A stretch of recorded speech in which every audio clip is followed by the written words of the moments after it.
What up, gamblers, capplers, hustlers, punters, low baggers? I figured I'd throw that in there for our ailing friend Jimmy the Bag as I'm filling in Ian Cameron with you on NFL Pub Hub Sunday, January 9th. We have reached NFL Week 18, and this is one of the most – what a time for me to fill in as host, because this is one of the most unique handicapping situations you'll see in the NFL all season long, and we have that on display right here today. You got to almost take like that NFL preseason approach here where who wants to win, who's motivated, what's on the line, which teams have certain players, starters resting, who doesn't.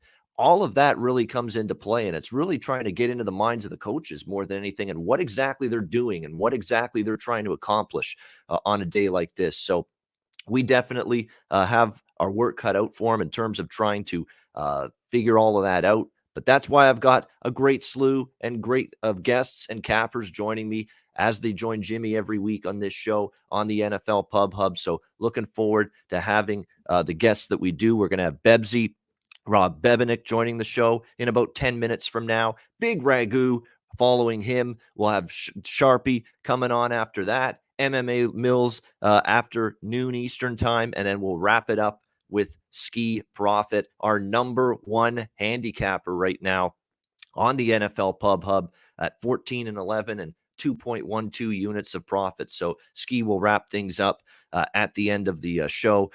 Before we get to our first guest, Rob Bebenick, it'll be nice to hang out with him, talk NFL. Once again, it's been a while since I've done a show with him. It's probably been a couple of years, I would say. Let me run down what I like here on this card. We'll start with Green Bay and Detroit. We've got the Packers, 3.5 point road favorites, 44.5 the total in this game. Now, I'm sticking with Detroit here, and I got him plus 3.5. It's trickling back up toward 3.5 right now on the Green Bay Packers as road favorites, 44.5 the total. I also like the game over the total as well here. Obviously, this is going to be Ford Field, Detroit. You won't have to worry about wind, weather, a lot of those issues that you're seeing in some of the other games here today. We'll have to wait and see how that impacts this game. The one thing that's concerning for me, and more and more as the week's gone on, is Matt LaFleur and Aaron Rodgers saying that they plan to play, that there's a desire there. I don't know if that's word speak or coach speak or not. We are talking about a team that really doesn't have anything on the line here. They've already clinched the number one seed in the NFC. And I think you will see Rodgers. You will see the starters for a certain amount of time here in this game. But at the same point in time, I think there's a deep down inside, there's not that urging necessity rather to win this game if you're the Packers. So when I look at it here, I'm sticking to Detroit. My best advice, I guess, for anyone out there is if you like Detroit but haven't bet them yet, maybe wait until halftime. Maybe wait until you see Aaron Rodgers depart the game. And maybe at that point, it's a good time to maybe jump in and bet the Lions at that point in time. That's probably something I would suggest doing. I also think we see points in this game. Look, we saw what Detroit's defense did last week against Seattle, and they didn't do much. Not much good anyway, because really the Seahawks just went up and down the field against that Lions defense last Sunday. It was a pretty ugly, shoddy performance from them. Now, their home finale and the way they've played so hard most of the season, you'd expect them to try to bounce back. But unfortunately, they're going to have to go up against at least the number one starting offense of the Green Bay Packers and Aaron Rodgers, at least for a period of time. So you would certainly think the Green Bay Packers have a good chance to get on the board early in the game. And even when they hand it off to Jordan Love later in the game, let's keep in mind how motivated Jordan Love might be to play well today. Last time he was in a game against Kansas City, he was terrible. And a lot of that was, Chiefs defense played very well in that game earlier this season. Well, now you're facing Detroit.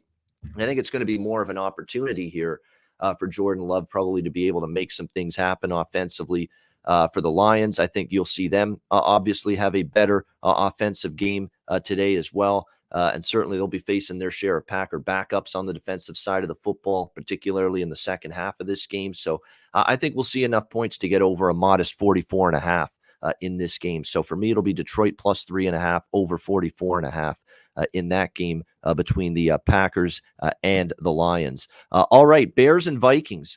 We've got Minnesota 4-point home favorites, 44 the total in this game. I'm on Chicago here with the points. I have no interest, none, zero, laying it with Minnesota with their situation. Mike Zimmer, a lame duck coach, he's good as gone as far as I'm concerned. When you're basically trying to be a smartass after your press conference and a dismal, pathetic performance against Green Bay, and you have the gall to come out there and be a smartass and say, we don't need to see Kellen Mond. I see him every day. It tells you all you need to know. I mean, the guy knows it's done. It's over for him. I don't know what the incentive is for the Vikings to have a rally the troops type of effort today in their home finale against the Chicago Bears. And I'll say this about Chicago. They have played their balls off most of the last few games. We've seen it. Now, they haven't exactly played the greatest of competition. You could say the New York Giants are playing like one of the worst teams in the NFL. They probably are right now with the way they've played, especially offensively. They've been down to Mike Glennon and Jake Fromm, a two-face horror show at the quarterback position the last couple weeks. But nevertheless, I think Chicago, at least, they're still playing out the string and still giving you solid enough effort here. Finale, even with Matt Nagy, probably, I would think not coming back either. I don't think either of these coaches are coming back. Chicago hasn't packed it in on the season. And I actually like the fact that Andy Dalton's going to be a quarterback today for them. He's actually not played that bad here down the stretch of the regular season. More than anything here, and again, Minnesota all season, even when the games have mattered, we've said, how can you lay points with Minnesota? All they do is play close games. And I think you see that happen here again. So I like Chicago here. It actually went up as much as +6, I believe, when they weren't so sure Dalton was going to play. Now, since Dalton's been confirmed in, the money's trickled back in on Chicago, back down to 4 now with this number. And I like the Bears still at +4 right now, the current number in this game. All right, Jets and Bills. We got Buffalo 16.5 point home favorites, 40.5, 41 the total. Look, I know there's big wind in Buffalo today, actually Cleveland as well. A couple of games that are going to be impacted by wind. But with this game being later, there's actually a chance that the wind actually subsides a little bit. Like we're still talking 30 kilometers an hour. But if you look at the wind forecast in Cleveland with the Bengals and Browns game, it's actually going to be closer to 45, 50, kilometers an hour. The wind's going to be much worse in Cleveland with that being an earlier game. The Jets-Bills is a late kickoff, 4:25 p.m. Eastern. It doesn't look like the wind's going to be nearly as bad in that game. And I like over. I'm sticking with this. I said this on the Football Frenzy show here on Pub Sports Radio on Thursday that I felt this total was too low. I understood people were betting under because of the wind. They were worried that it would really negatively impact offense here. But when you think about it, the Buffalo Bills put up 45 points on the Jets earlier this season, which would be good enough all by itself to get over this total. The Bills offense is certainly going to, I think, carve up the Jets here today. The Jets defense, and I've been feasting on their games over the total much of the season. For some reason, they've been lined at around these low 40s, mid 40s with their totals without a lick of defense, which has been stunning to me. There's really been not much of an adjustment with Jets totals with this defense being so bad for them. So again, the wind is going to be moderate. It's going to be somewhat gusty, but it's not going to be anywhere as bad as the Cleveland game. And I still think both teams, especially the Bills, will move the ball a bit. The Jets might even punch in a couple of scores here because, Zach Wilson, not great by any stretch, but, he's been decent here. He had a solid game against Tampa Bay. You got to give him credit for that last week. And they found a weapon in Braxton Berrios. We talked about someone needing to step up for the New York Jets, and Berrios has been that guy for the Jets lately. He's been absolutely terrific for them as of late. So I would definitely expect the Jets to be able to contribute at least a little bit to the scoreboard. It's one of those games where I see the Bills getting into the 30s. So if you can at least get 10 points, 14 out of the Jets, there you go. You get the game over the total. So that's what I like in that one is over 40.5. Between the Jets and the Bills. Steelers and Ravens here.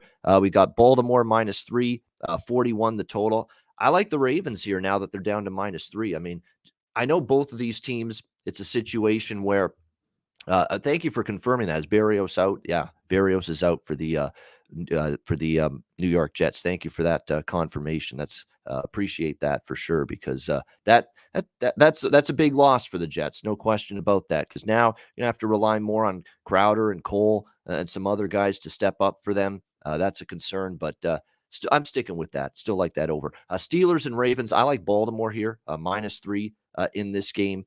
I just don't know if what we're going to look. Pittsburgh and Baltimore both have these very, very slim possibilities of making the playoffs. They've got to win and get a shit ton of help.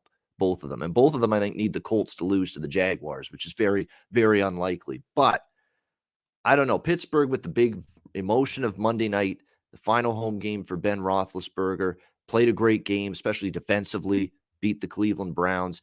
You're really able to bounce back and play well, have that emotion, muster that intensity again just 6 days later. I'm not so sure about that. I'm one of those guys that doesn't mind Tyler Huntley at the quarterback position here for the Baltimore Ravens. I think he's serviceable. I think he's capable. Pittsburgh's defense is good, but Pittsburgh's offense isn't good. And, Ben Roethlisberger, his favorite pass is a little dump off 3-yard pass right now. That's about it. I mean, that's what you're getting from the passing game. Najee Harris is going to have to be a focal point here for the Steelers. Just think it's going to be difficult here to rally the troops again for a strong effort on the road. Baltimore lost a heartbreaker to Pittsburgh earlier this year. It is their final home game. Now you're only laying 3 here with Baltimore. I like the Ravens here, just laying a field goal on this one. We're going to have Bebsie coming up in just a second, so I'll roll through these last 3 games I'm on pretty quickly here. Bengals and Browns. Browns 6-point home favorites, 37 the total in this one. Even with the wind, I had to bite a small piece of the over here at 37 because obviously the wind's been a big reason. The total went down from 46 is where this total opened. It's down to 37. So we're talking about a 9-point move. The wind's a big part of it. Baker Mayfield being out's a big part of it. Joe Burrow being rested is a big part of it, obviously. But when you look at this game, you've got Brandon Allen starting on one side for the Bengals. You've got Case Keenum starting on the other side for the Cleveland Browns. These are guys that have started a bunch of games in the National Football League. It's not like you're throwing out a young, inexperienced rookie out there on the football field here. So I think there's potential here we don't need a shootout here.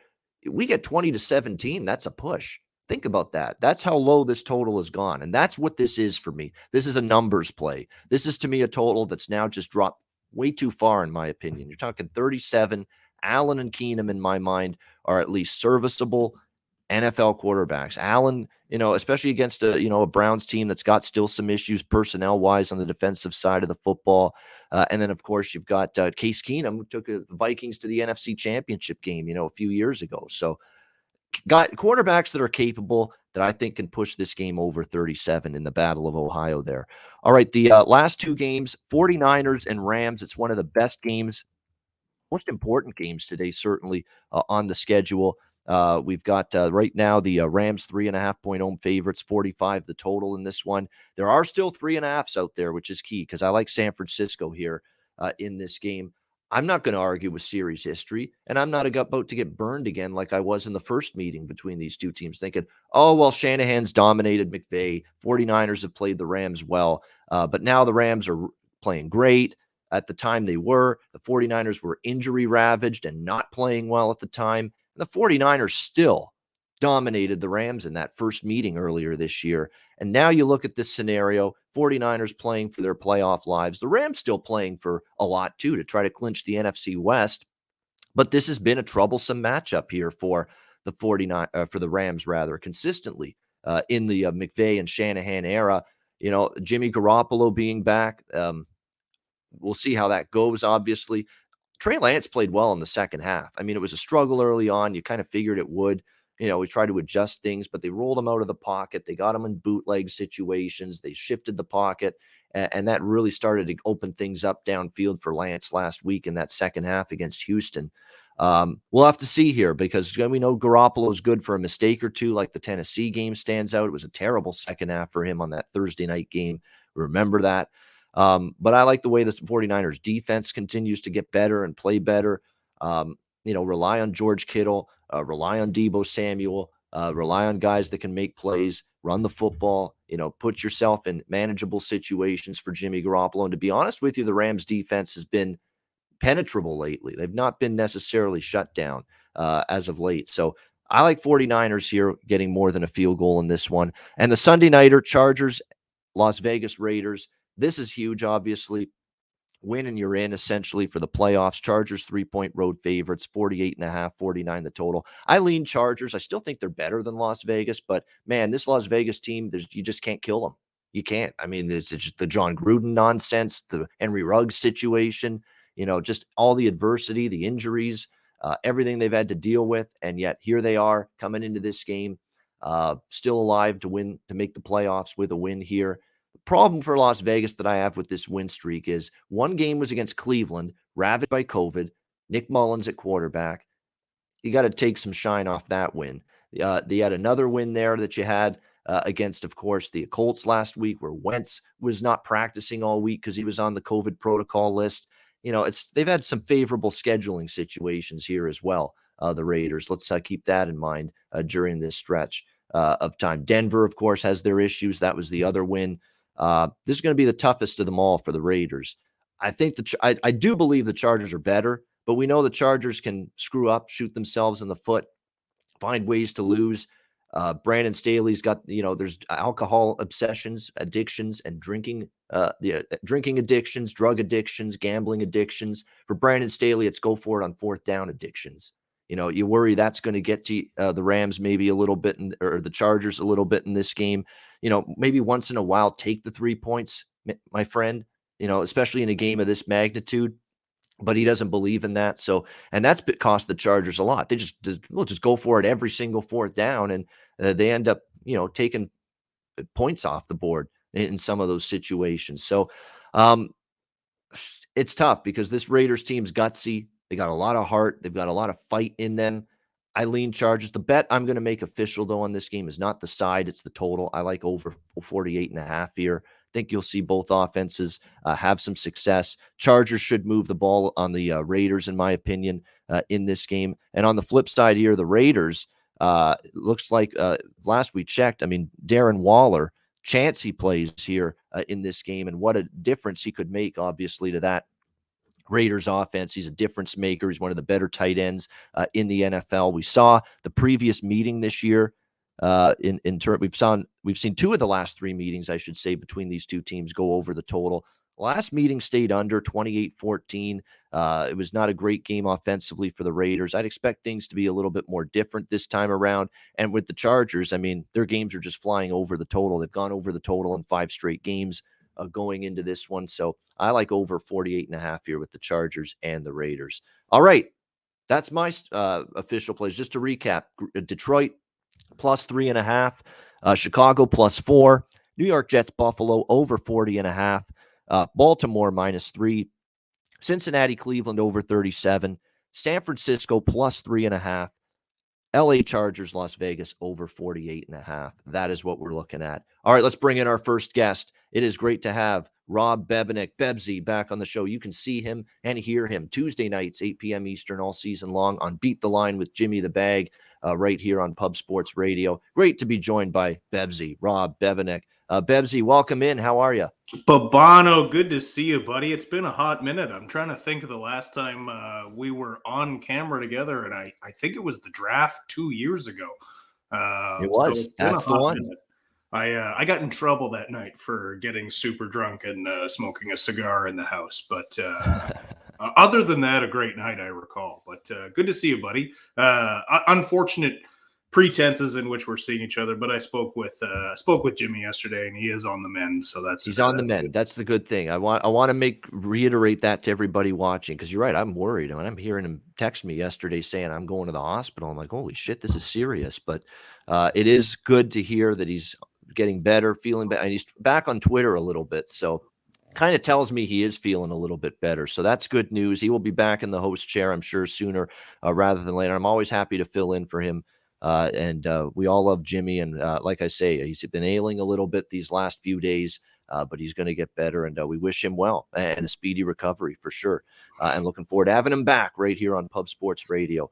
Bebsie, let's get to it. Your first play here on this card. Let me just bring it down here. I know you made some plays on the Tuesday Beat the Line show with Jimmy earlier this week. You can talk about in this game, your first one here, the Washington football team and the New York Giants. This number got as high as 7 on Washington as road favorites. Now it's trickled back down a bit, 6.5 with Washington as road favorites, 37 the total.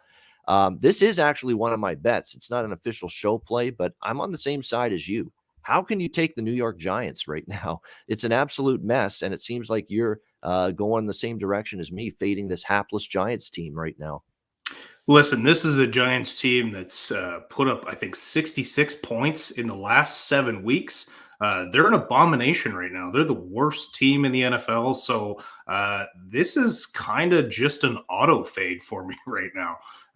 Washington football team playing for a bit of pride, at least. It seems like pride is all but gone completely out the window for the Giants. So this is more of me betting against the Giants than it is betting on Washington.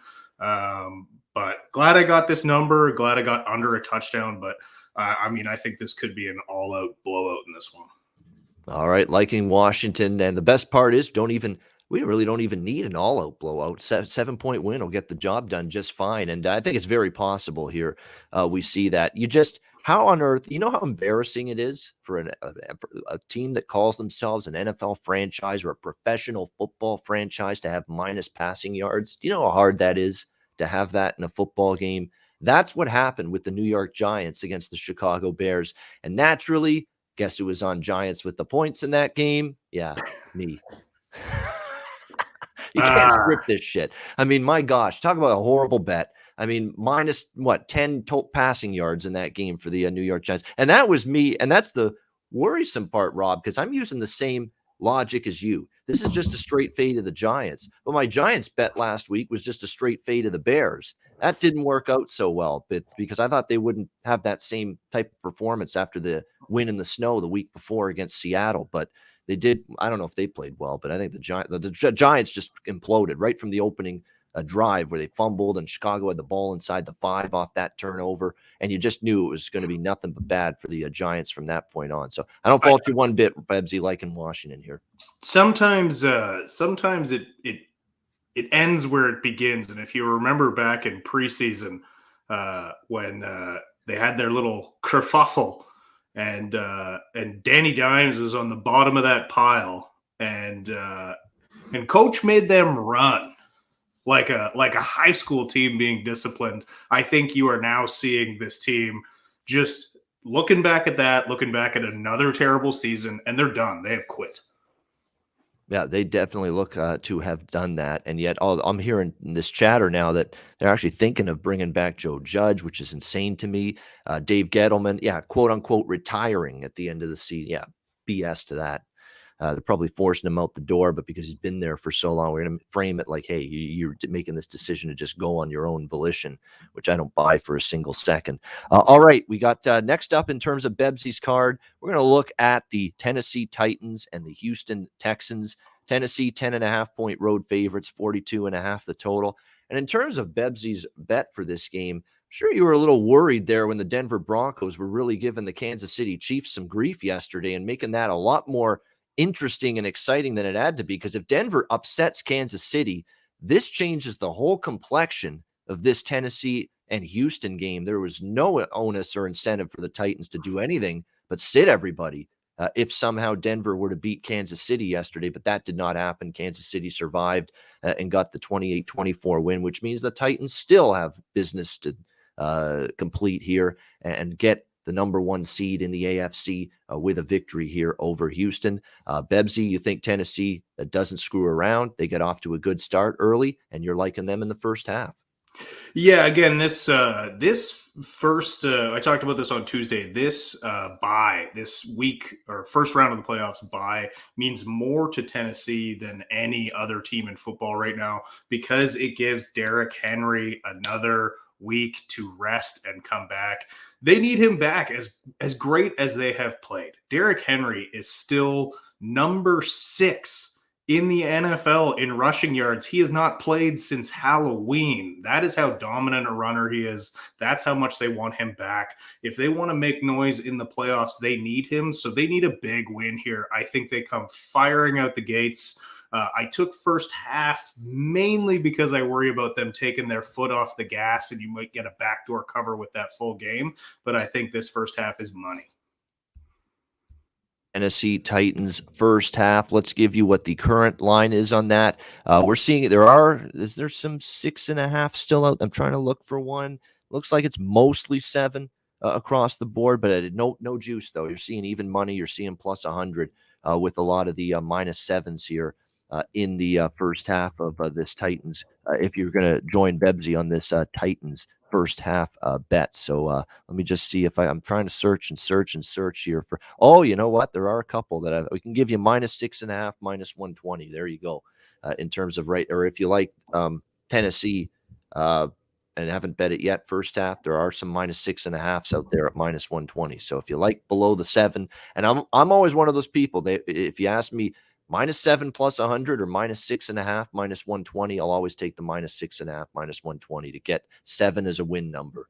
I would always opt for that, no question. All right, Seattle, Arizona. Next game on Bebsie's card here for this Week 18 slate. We've got currently Arizona 5.5 point home favorites here, 48 the total in this game. Tremendous spot for me with Arizona last week, taking the 7 with them against Dallas. I figured that was a great situation. Dallas, that was, let's be honest, Dallas, that was the best team they've played in weeks, Arizona last week. And the Cardinals, some tough times, obviously struggling, hearing everybody just basically call them frauds and they're going to be one and done in the playoffs. And they still might be, but I figured you were going to get a much better effort from them in that game. You did. In that victory against Dallas. Best Kyler Murray's looked in a few weeks. Defense stepped up as well, played pretty well against a Dallas offense that's pretty good. But can they carry it over here? Because now they're back home. They're 11-5 this year, yet they're only 3-4. They have a losing record at home, 3-4 straight up, 2-5 against the spread. They have been, oddly enough, much better on the road than they've been at home this year, the Arizona Cardinals. Of course, they've been without Nuke Hopkins for a few weeks. They've had some injuries at the skill position talent. James Conner's missed some time as well. That's concerning. But the good news is that at least come playoff time, might have a J.J. Watt reemergence for the Arizona Cardinals, which would be significant. But we're talking, that's playoffs. We're talking today. And what we're talking, Bebsy, is a Seattle team that I thought was packing it in. And sure enough, they didn't show any of that last week against Detroit. It looked like going into that game, maybe they were starting to pack up shop for the season, but played well, played hard last week against the Lions and actually took it to Detroit in that game. And maybe they want to play a little bit of spoiler here against Arizona in their finale. And you kind of agree with that. You're liking Seattle. Yeah, well, that's my thinking. I'm looking at a spoiler spot here for Seattle. I'm also looking at this is either the last game with Pete Carroll or the last game with Russell Wilson. But it's the last game with those two guys together. I would be very surprised if both of those guys are back in Seattle next year. So I think this is a one last ride for these guys scenario. It's also a spoiler spot for them with a divisional opponent and a divisional opponent that's struggling down the stretch. Yes, they beat the Cowboys last week, but I'm not going to jump on the recency bias and say they've got it back together. I think they still have a ton of struggles. I think there's still a ton of doubt in that locker room. So I just think 7 points is too many points. So I'm loving this Seattle spot here. All right, you got them at +7, current line +5.5 with the Seahawks right now. All right, your final game on this Sunday card for Rob Bebenick, Bebsy, it's Carolina and Tampa Bay. The Tampa Bay Buccaneers, 9.5 point home favorites in this one, 42 the total in this game. The side makes sense to me, Tampa Bay. It's hard to make a case for Carolina. It doesn't matter if it's Newton, Walker, Darnold, it doesn't matter. None of these guys can play. Right at the quarterback spot. We've seen that throughout the course of the season. They've struggled. The offensive line's just been a disaster as well for the Carolina Panthers. It's been every opposing defensive line is treating these three Carolina quarterbacks like a human whoopee cushion. They just completely destroying them week in and week out. It's probably not going to get any easier here. You wouldn't expect them to have a great deal of success running the ball. Either against a good Tampa run defense, put onus on the passing game, which they really don't have. So defensively, even with the injuries, and Tampa's got a lot of injuries defensively, but they should be able to hold down a pretty limited Carolina offense. And on the flip side, Brady and the offense at home. Actually, you know what? They came together offensively when that Antonio Brown thing happened last week. I thought they started to, I thought they played even better after that. It's like good riddance. And I think maybe a rally the troops type of effort for the Bucs. And after everything that's gone on with Antonio Brown the last 7 days. So Tampa Bay is the side for Bebsy. Tell us about it. Well, I think Tampa, as much as they've, they're obviously a very good football team, they've struggled a lot on the road, and winning here means potentially home games in the playoffs. And also, this is a statement spot for Tom Brady. You got Antonio Brown talking shit, saying he can't get it done without stars around him. I kind of agree with AB there. But listen, I think he goes to town with Evans and Gronkowski this week, two future Hall of Famers, of course. But I really think Tampa just gets this done against a dismal, terrible Panthers team with no quarterback and a coach that should probably be out the door, especially when he's making references to Jay-Z taking 7 years. You don't have 7 years as a head coach in the NFL. You might have one more, so get your shit together, Mr. Rule. But I think Tampa rolls in this one. Yeah, maybe in the 80s and 90s you had 7 years, not in the 2022 era of NFL football.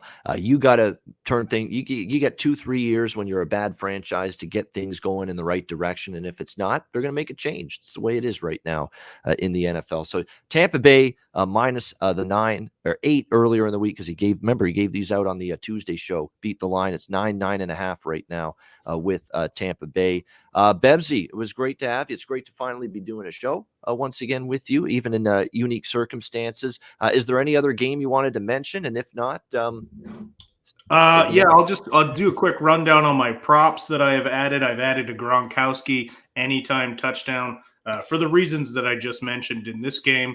And then I added DK Metcalf and Tyler Lockett's over on receiving yards. Again, I think possible last ride with Russell Wilson on the line here.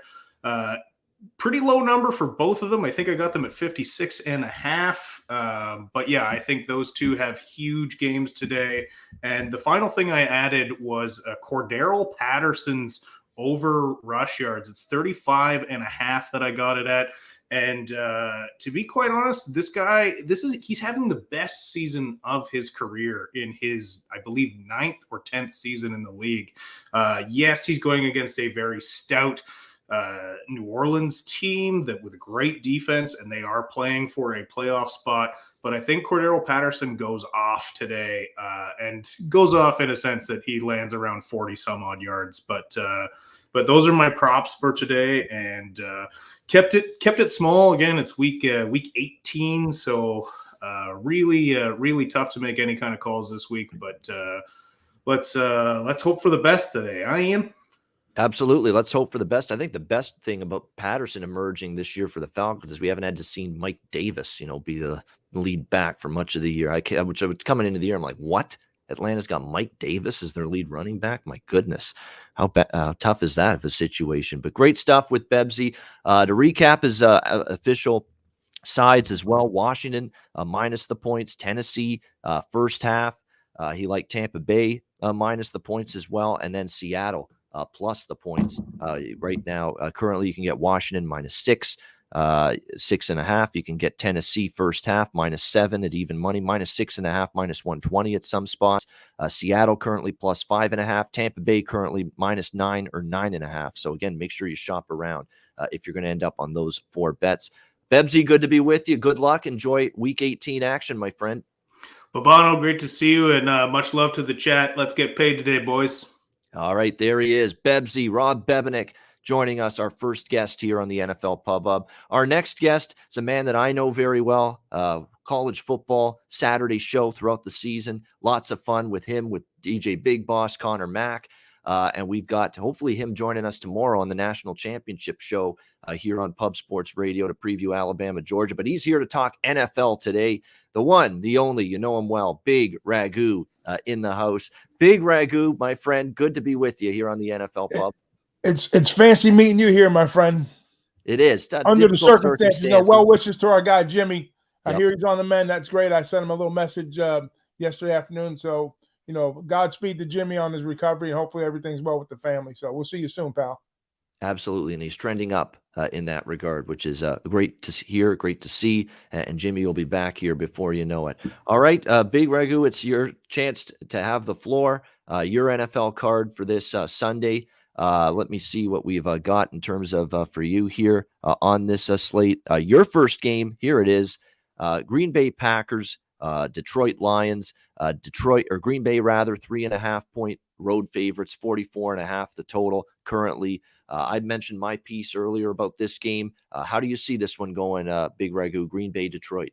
Yeah, I kind of lined up with you on this one. I was looking at a way to possibly bet Green Bay in the first half. And my book for the longest time, with the offshore and my local, he didn't put out a number on the first half with the money line, that type of thing. But only full game they had it listed at 3 forever and ever, and yesterday popped off first half 3. So I'm like, you know what?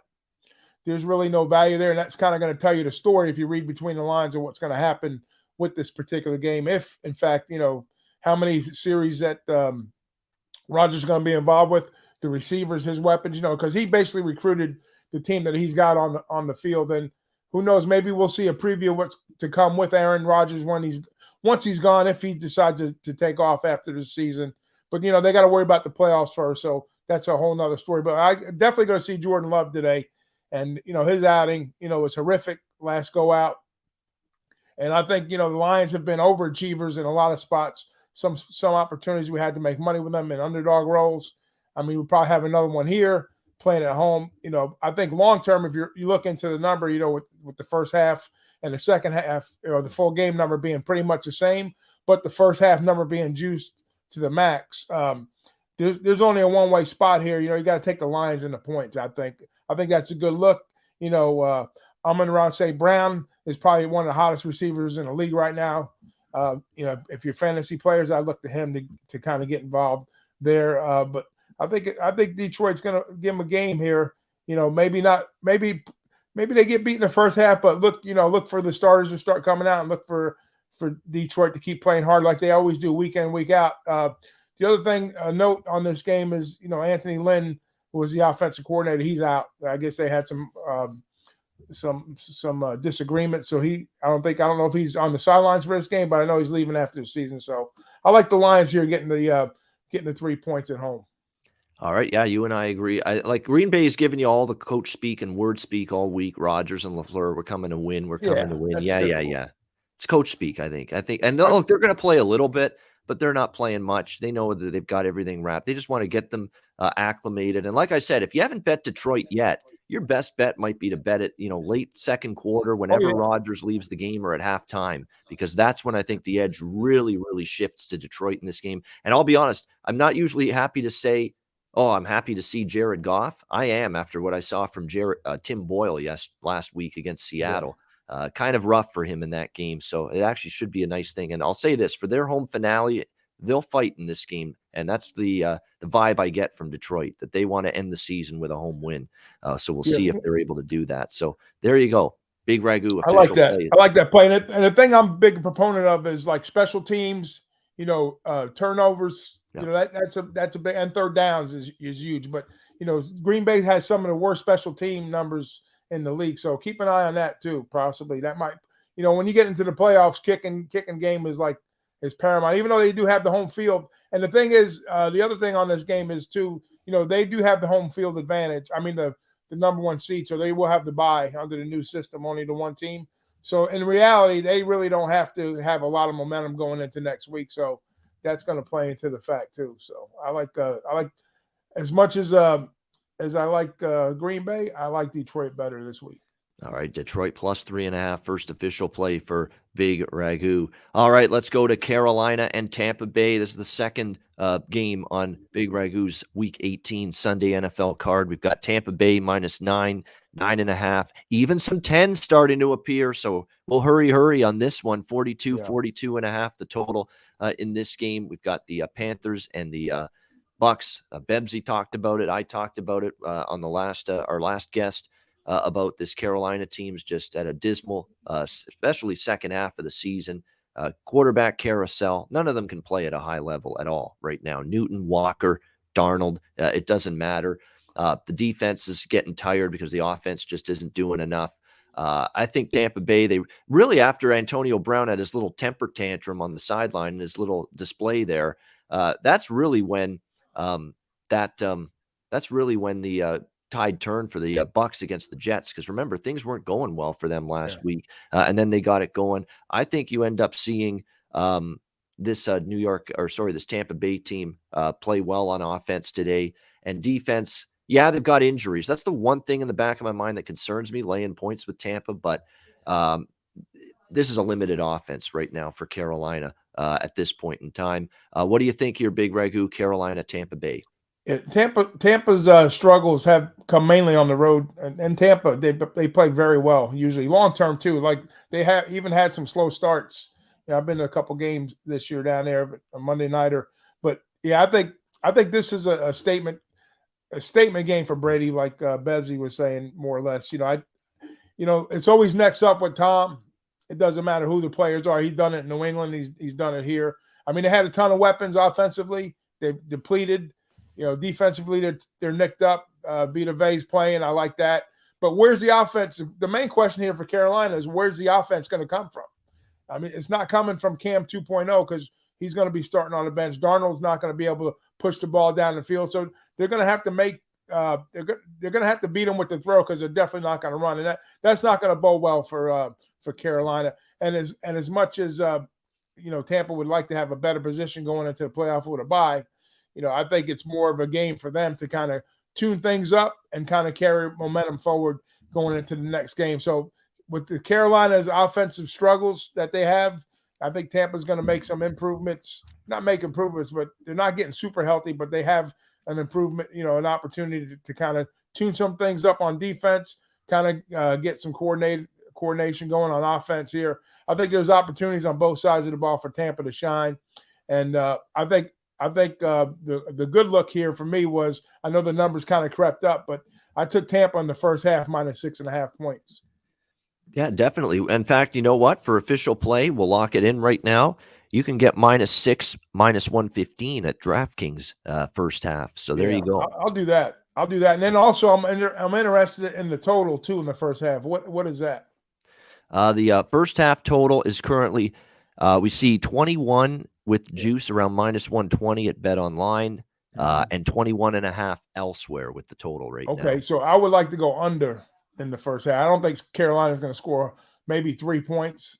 Tampa, I can see him scoring 17, anywhere between between 10 and 17 points. I think Carolina gets maybe 6, if that, and then Tampa will get double. So I think the under 21.5. I like that number, and I like under the team total for Carolina too. I'm going to triple up in this spot. Wow, I'm going to swing hard here. All right, we'll go with 3 official bets here and plays here for a Big Ragu on this game. He likes Tampa Bay -6, -115 in the first half. He's going to take Carolina, Tampa Bay under 21.5, -110 in the first half as well. And the team total for for Carolina, that's Carolina team total under. Yeah. Is it 16? For the game, it is currently, let me just double check. Carolina, it is for the, hold on, there we go. Yeah, 16 is, 16 right on the nose. Yeah, under 16, -110 for Carolina, team total under. So there you go. 3 plays there for Big Ragu on that game. All right, let's go to Big Ragu's next game on the card. Pittsburgh Steelers, Baltimore Ravens, AFC North division rivalry. Baltimore currently 3-point home favorites, 41 the total in this one. This is a game that both teams need to win to stay alive, but they need a crap ton of help as well, including a Colts loss to Jacksonville, which is highly, highly unlikely, but you never know. Crazy things can happen. It's the NFL, man. In week 18. And Jacksonville does play Indy tough a lot of times. So never say never. Highly unlikely, but never say never. Yeah. That's always what I say about that. So Pittsburgh and Baltimore, bottom line, they're both taking the field here thinking they got a shot, even if it is a slim shot.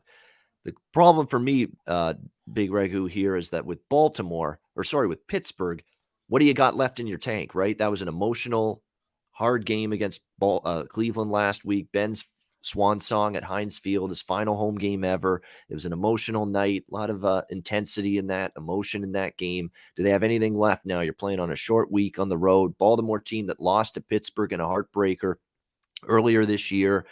I kind of like the Ravens here, -3. I'm ready to trust Tyler Huntley in this game just because he's serviceable. He's decent. Obviously you miss Lamar Jackson, but Tyler Huntley's played well.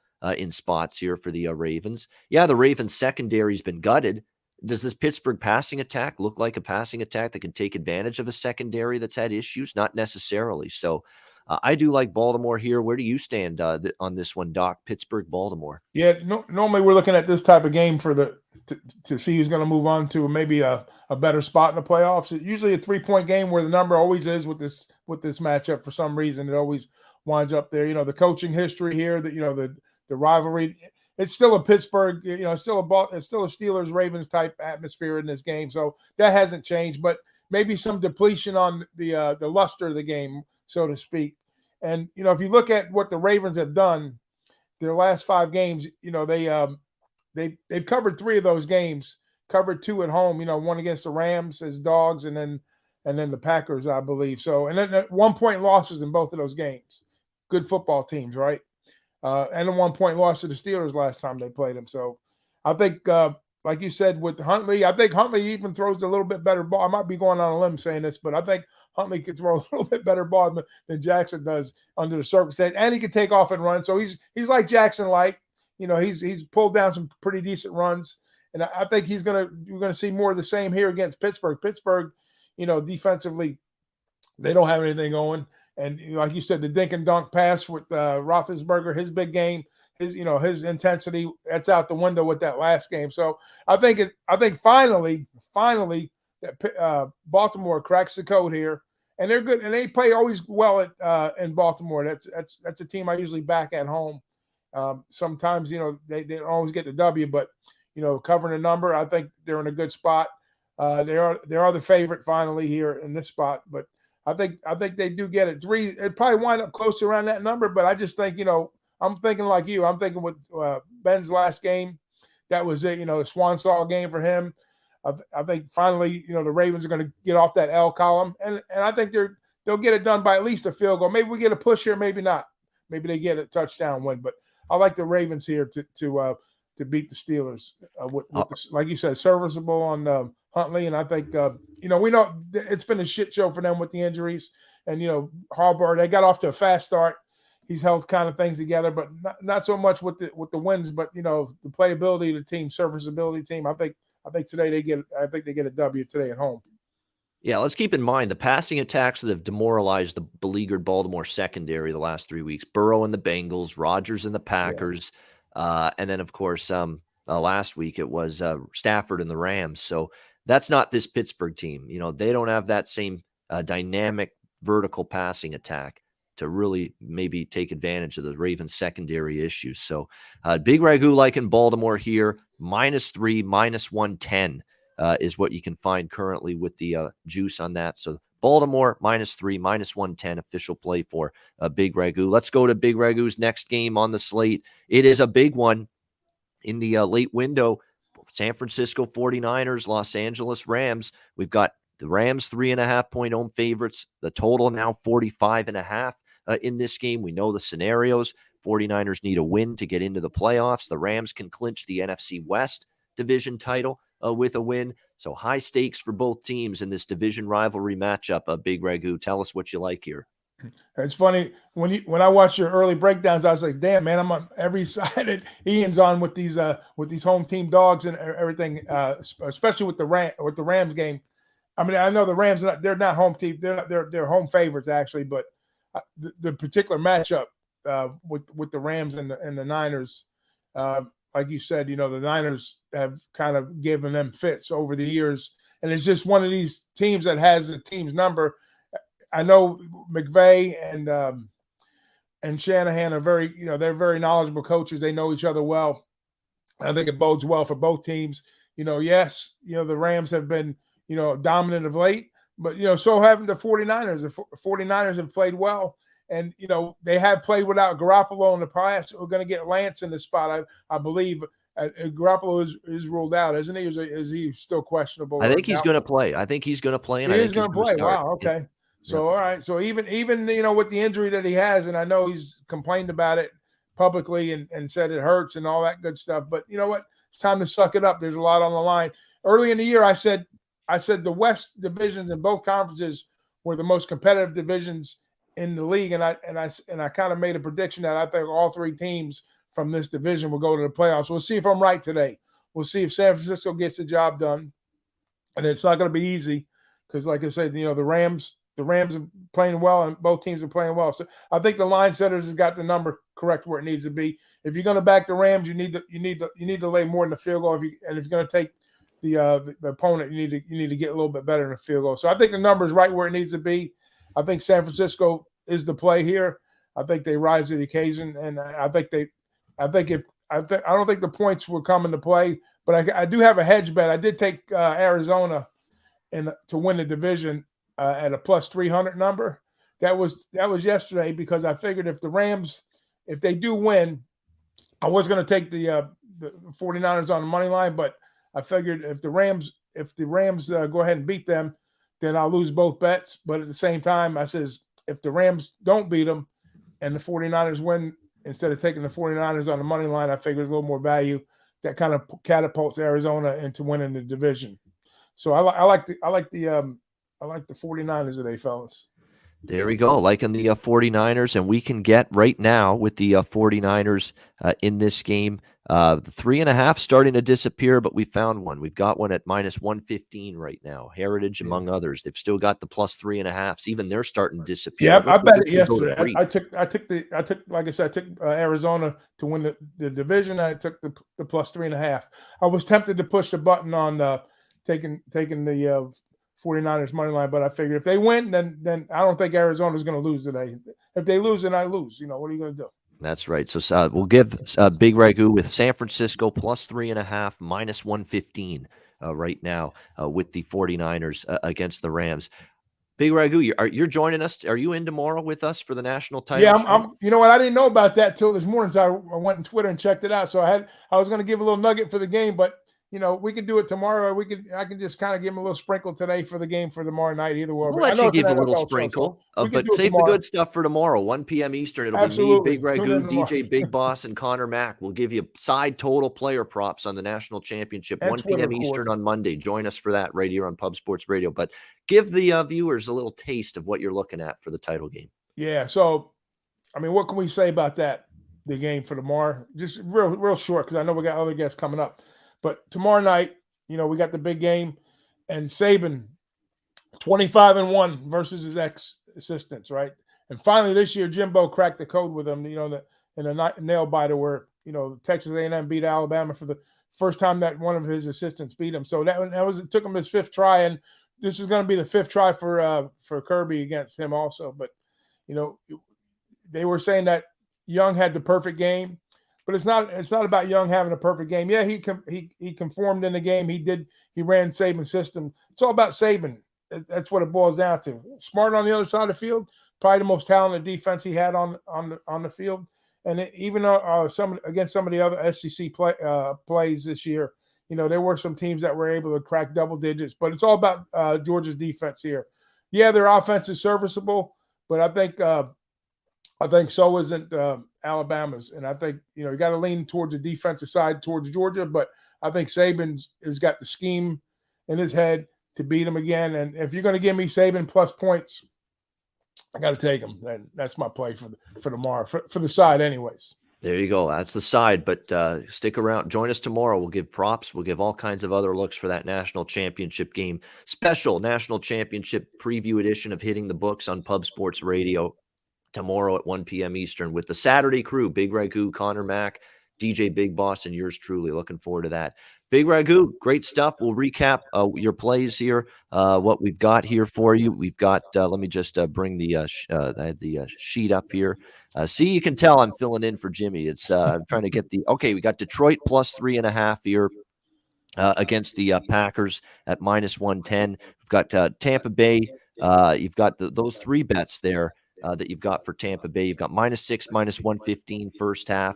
You've got the under 21.5 total for the first half, and you've got the Carolina under 16 team total, -110 for the game between the Panthers and the Buccaneers.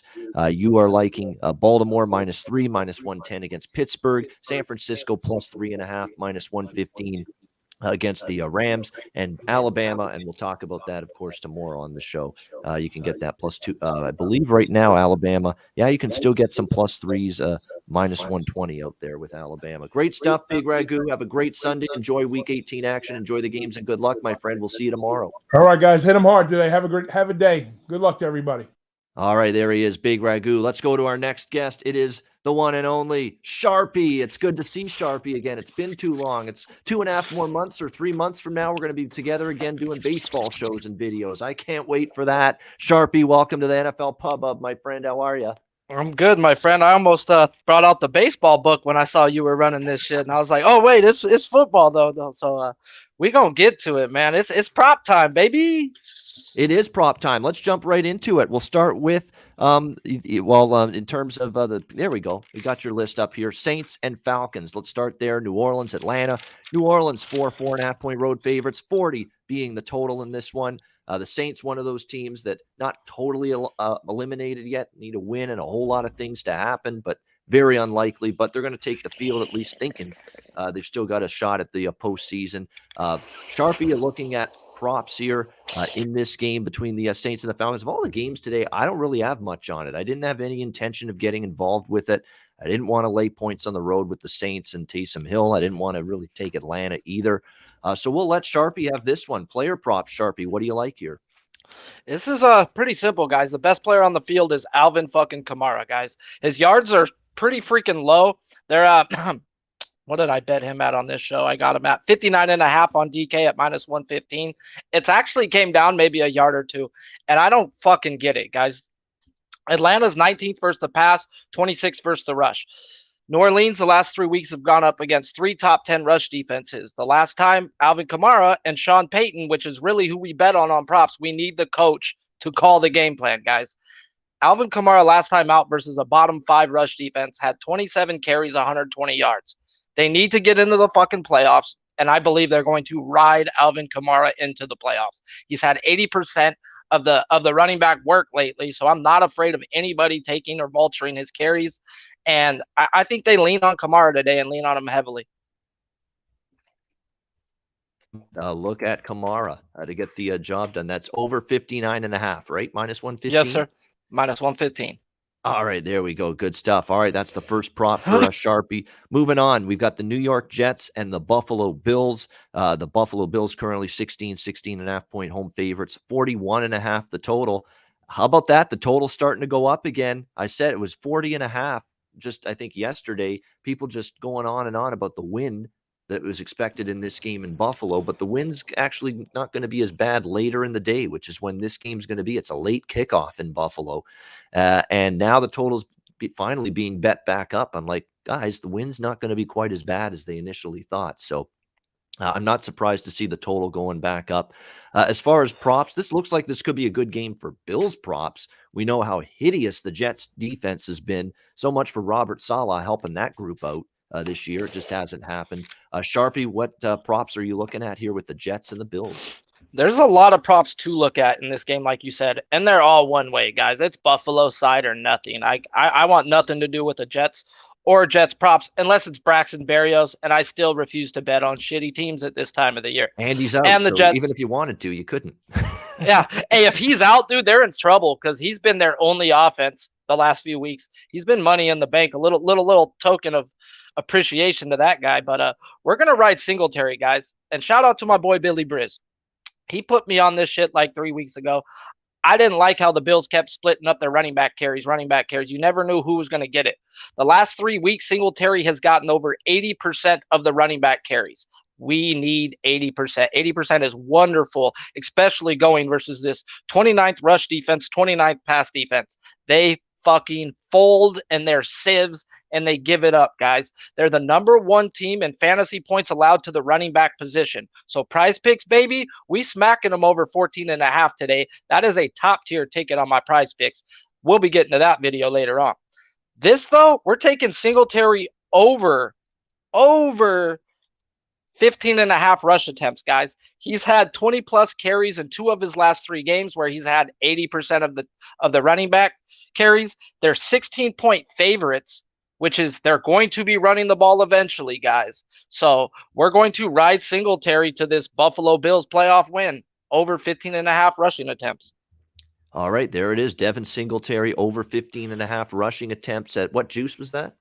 I tagged that one on Twitter. I didn't write it. I believe it's 115.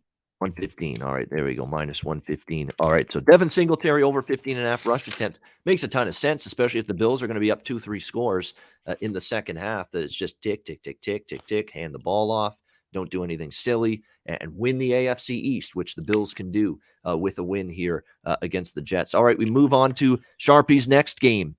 Titans, Texans in Houston. We've got Tennessee 10.5-point road favorites, 42.5 the total win, and they are the number 1 seed in the AFC. That's what's at stake here for the Tennessee Titans. Sharpie, prop-wise, what do you like here with Tennessee and Houston?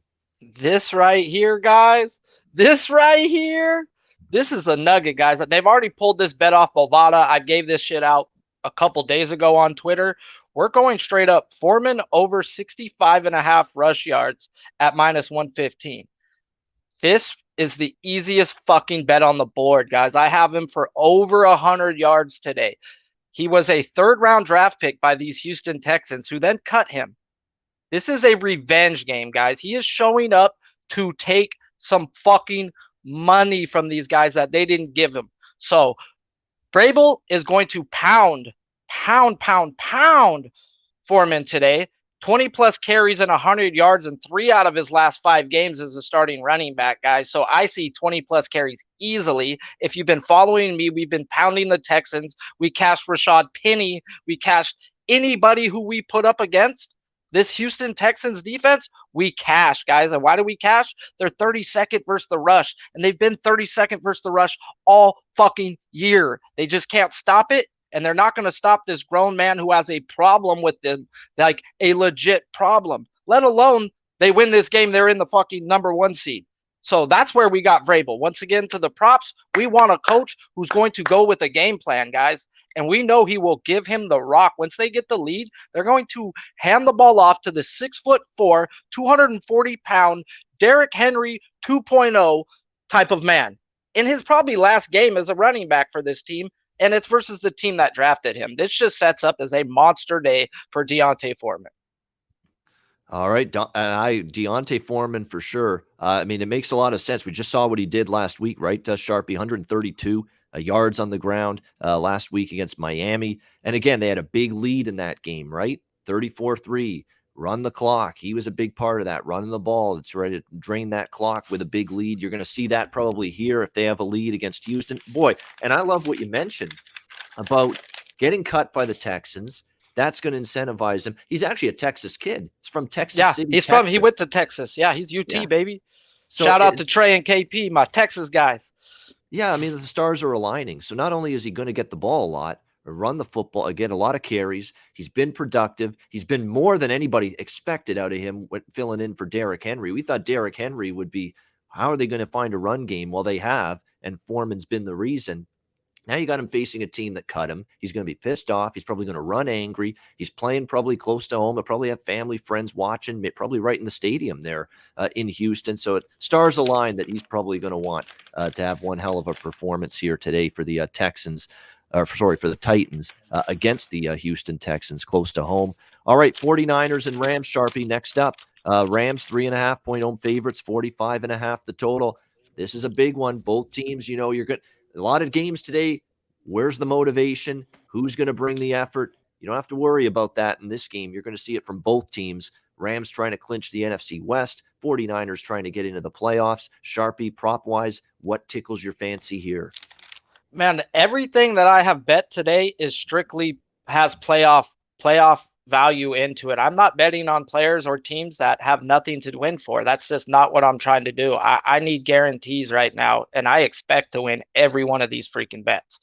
I was digging into this game so hard. There's so many props to love and this and that.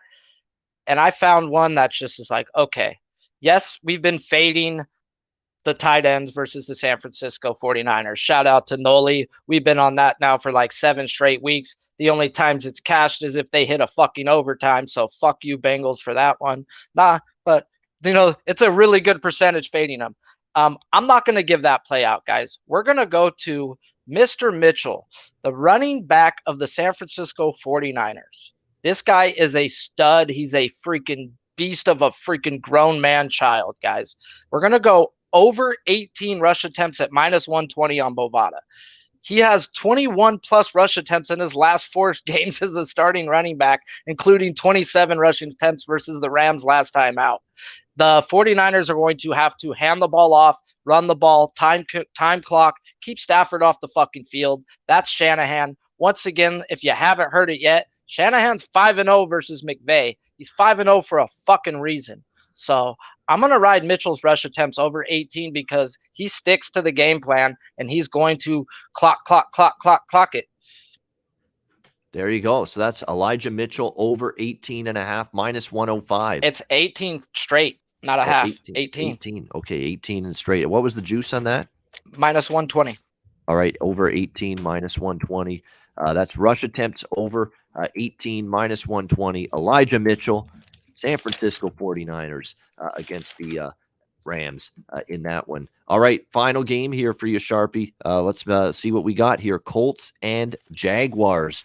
We've got Indy. We haven't talked about this game yet on this show, so it's good you brought it up. Indy 14-point road favorites, 43.5 the total. Isn't it interesting now? This line was once 15.5, 16, and it's down to 14. People saying this is just too many points, even in a must-win situation for the Colts, for them to be laying with Carson Wentz, who's erratic as shit at the quarterback spot, even against a Jacksonville team that's looked hopeless, for much of the season. But the one thing Jacksonville's done is they've covered 4 straight against Indianapolis, believe it or not. 4-0 ATS, the single-digit loss to the Colts in Indy earlier this year. I mean, this just has that feel. I haven't bet it. I'm not, because I don't want to take Jacksonville. They've been that bad. But there's no way I'm laying 14 with Indy. And I wouldn't be shocked if Indy wins by 21. I wouldn't be shocked if this is like a 1-score game with 5 minutes to go. It really has that kind of wild variance to it. So it's a fascinating game to look at and talk about. Sharpie, from a prop standpoint, what are you looking at with Indy and Jacksonville? Man, you didn't bring up that this is the fucking clown game. I was really looking for a clown suit so I could put it on for this shit and put like a nose, but I guess everybody in the stands are showing up as clowns to harass the Jacksonville owners and let them know that's what they think of this organization. So all week long, the players have been talking about, oh man, that's not right. No, let the fans be fans. They paid for their ticket, and I can't wait to see a bunch of fucking ass clowns supporting these Jacksonville Jaguars. But it's pretty simple, guys. It's Jonathan Taylor. I was looking at, do I want his rush attempts over? Do I want this? Do I want that? You didn't bring up that they haven't won in Jacksonville in the last 5 years. Like, there's a lot of things going against Indy in this game that's like, I still wouldn't bet Jacksonville, though. So we're going to go straight to Jonathan Taylor. I thought I wanted his rush attempts, like I was saying. Then I get into his yards. At PointsBet, it's at -115, 115.5 yards. And that's what we're going to bet, guys. Last time out versus Jacksonville, he had 116 yards. That's not really a good number, seeing that's a half yard better. But if you look at it, that's 8 weeks ago. Jacksonville was number 19th versus the rush then, guys. Now they're number 25th versus the rush, allowing 127 yards a game. So they've done nothing but gone backwards since the last time they played. And we already know what they're going to do on the Indy side. I thought I wanted his attempts, and I was like, man, should I just put them both together? No, his yards are the play for me. Yes, they should give him over 21.5 if they want to win this game and win it by a good margin. They're going to give him the ball 30 fucking times and count on their best player to win the game for them. And I could really see a game like that realistically. I don't see them trusting Carson Wentz, and they already suck versus the rush. They're good with their rush, so I expect a big game from Taylor. Obviously, it's already out there. His number's at 115 yards, so I ain't scared. All right, there you go. So it's over 115 and -115, right? It's over 115.5 at -115. At -115. So over 115.5 rushing yards, -115 on that one. All right, that's what Bebsie likes. There's the props. We got 5 I'm not Bebsie, but I'm Sharpie, but thanks. Sharpie, yes. We was Bebsie earlier. Sharpie. They got the end of it right there with the yeah, Sharpie, Bebsie. That's why they Bebsie's funny, so it's all right. I like Bebsie. They ring together. Sharpie, here we go. 5 bets 5 player prop bets. These all make a ton of sense. The analysis was great. I liked especially Foreman one with the revenge spot against his old team that cut him. Alvin Kamara over 59.5 rushing yards, -115. Devin Singletary over 15.5 rush attempts, -115. Dante Foreman over 72.5 rushing yards, -115. Elijah Mitchell over 18 rush attempts, -120. And Jonathan Taylor over 115.5 rushing yards, -115. I put it out on I tweeted the plays out and tagged Jimmy on Friday. I got Foreman way lower than that. I got him at 65.5 at -115. Okay, there we go. Let's adjust the 65. That's 7 yards, bro. That's 7 yards. And I tweeted it out on Friday and tagged Jimmy with the props because they do move. Yeah, and I expect them to move. Like I that was out before the Henry got ruled out, but I knew Henry wasn't fucking playing this week. These guys were idiots. Yeah, I think when you look at it here, and I've said this before about props, and you're wise for betting this Friday and posting them Friday and getting it out early, especially over props. People are going to hit the over props Saturday, Sunday, going into kickoff. You're not going to get the best of the number if you're betting this stuff 1 hour, 2 hours before kickoff. You're just not. You got to put yourself in a position to bet them a few days early. And look at a lot of these numbers have moved on a bunch of these. So props to you for, no pun intended, props to you for doing that, Sharpie, as well, getting them bet early, because now you've got the best of the number with so many of these. There it is, the one and only Sharpie. Baseball season will be back. We'll be doing lots more baseball shows, of course. We're probably bringing back MLB closing time, I would think, when April arrives and the MLB season returns. Sharpie will be a big part of that. Sharpie, great stuff. Have a great Sunday. Enjoy the games and good luck, my friend. Thank you for having me, guys. There he is, Sharpie, joining us here on the NFL Pub Hub. The show is making good time.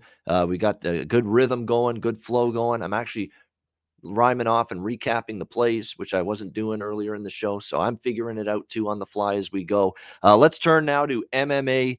Mills joining us here next on the NFL Pub Hub. And we got to give him a special shout out because he is 4th right now in our NFL Pub Hub season-long standings. Profitable, 9-7 on the year. We welcome in Mills to the show.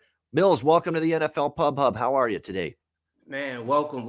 Thanks for letting me be in there, man. As a kid, I always wanted to be a soprano. Now I'm on Pub Hub with my man Ian Babano. Well done. Yeah, I love it. I love the lyric. Thank you very much. Yeah, I always say bet like Tony Soprano, bet with Bobano. I've used that line in the past. So appreciate it, my friend. Let's get to your card here. It's a big Week 18 slate. We'll start with Saints and Falcons. For you, you've got Saints 4.5-point favorites here on the road, 40 being the total in this one. I'm just going to be all ears because, as I've said earlier when this game came up, this is not one of the games that really had much interest or appeal to me from a betting standpoint. Mills, what are you liking here? New Orleans, Atlanta. Man, I mean, if you can't tell what I'm liking right here, let's go ahead and get it right, man. All right, man. So Atlanta, man, they'll be somewhat motivated in this game against their rival, right? You know, we already beat them once this year, but the motivation that Saints are going to have isn't going to compare. So Saints, they need this win to get into the playoffs right now. So me, I'm not picking the side. I'm not picking the team. I got some player props that I really like, and here's why. All right, so first off, I'm going to start off with the New Orleans Saints. I'm taking Marquez Callaway over 44 receiving yards at a -120. You could get that at mybookie.ag. Use the promo code PUBSPORTS, all right? Now, look and listen. Atlanta, they allowed 245 yards on the season, right? Okay, so what does that mean? That means Callaway, he's going to be able to get these 44 yards easily. Why? Because the history that he has with Taysom Hill right now is the best with any receiver that he has on the team and any quarterback. So he's going to be looking at Callaway to basically get those yards. One thing that I don't like about it, my boy AJ Terrell, man, he had 8 games this year. He only allowed 10 yards for the receivers. So, I mean, he's going to be locking up whoever he can out there, you know. So that's one prop that I really like is Callaway over 44 receiving yards. Marquez Callaway over 44 receiving yards. It's in that 44 range. DraftKings has 44.5 minus 115. So still good number, good price with that. Marquez Callaway for the New Orleans Saints. And look, it's not like this has been an explosive passing attacks with Taysom Hill, but the one guy that's kind of stepped up at times and made those plays down the field for the Saints has been Callaway. So we'll see if he can keep it going here. Callaway over 44 receiving yards. And what was the juice on that when you bet it? You got 44. That I got at a minus 120. So, I mean, not too bad on it. So let me just go over a little bit more props that I got on this game as well, because I'm attacking it on both sides. So that's one prop right there for receiving, right? I like touchdowns. So Alvin Kamara, anytime touchdown at a minus 143, to me, I think that pretty much this is the Alvin Kamara show, like Sharpie said a little bit earlier. The only thing is this: he only has 4 touchdowns on the season. 4 touchdowns on the season? Shit, he could get 3 today. So I'm taking Alvin Kamara anytime touchdown at a minus 143. Get that at mybookie.ag. Also, use the promo code PUBSPORTS. Atlanta has allowed 26 points per game. That's an average of 3 to 4 touchdowns per game. So I don't think that is going to stop in this game at all. So give me Alvin Kamara anytime touchdown. And last but not least, I'm taking the best tight end in the game this year. Kyle Pitts, man. Kyle Pitts over 61 receiving yards at a minus 145. He has over 1,000 yards receiving on this season already. So I look for Kyle Pitts to go over 61 yards receiving. If it ain't broke, don't fix it. He cashed for us last week. We're going to do the same thing this week at a minus 145. All right, there we go. So that's just for the Saints and the Falcons. We'll recap what Mills is liking. Marquez Callaway over 44 receiving yards, minus 120. Alvin Kamara, anytime touchdown, minus 143. And Kyle Pitts, tight end for the Atlanta Falcons, over 61 receiving yards, minus 145. Great stuff. Good looks with those props. Good luck with them. Next up for Mills is next game, Pittsburgh Steelers, Baltimore Ravens. Baltimore still 3-point home favorites right now, 41 the total in this one. Mills, in this game, what stands out to you? Man, so, I mean, is this Big's last game of the year? Could be, So if it is, shit, man, I got to go with what I've been going with kind of all year, man. Deontay Johnson, reception prop, he's been at 6.5 all year. Now he's at 5.5 at a minus 155. 15 targets last week, 8 receptions. He's went over 6.5 receptions 9 times now on the season. Just to give you some stats, Baltimore has allowed 296 yards passing. So, man, give me Marquise Brown over give me Deontay Johnson over 5.5 receptions at a minus 155. He has over 100 receptions on the season. That's ranked 5th in the NFL. All right, excellent there. Deontay Johnson, Pittsburgh Steelers, over 5.5 receptions, minus 155. Is that the only prop for you on that game? No, sir. No, sir. Okay. As you see, I was getting mixed up a little bit in there, man. You know me. All right, so, hey, man, around my backyard, I got LA, I got Hollywood, I got all that. So it's only right I'm going to Hollywood, man. Marquise Brown over 4.5 receptions at a minus 115. 88 receptions on the year, ranked 13th in the NFL. Pittsburgh Steelers gave up 240 yards passing, right? So what?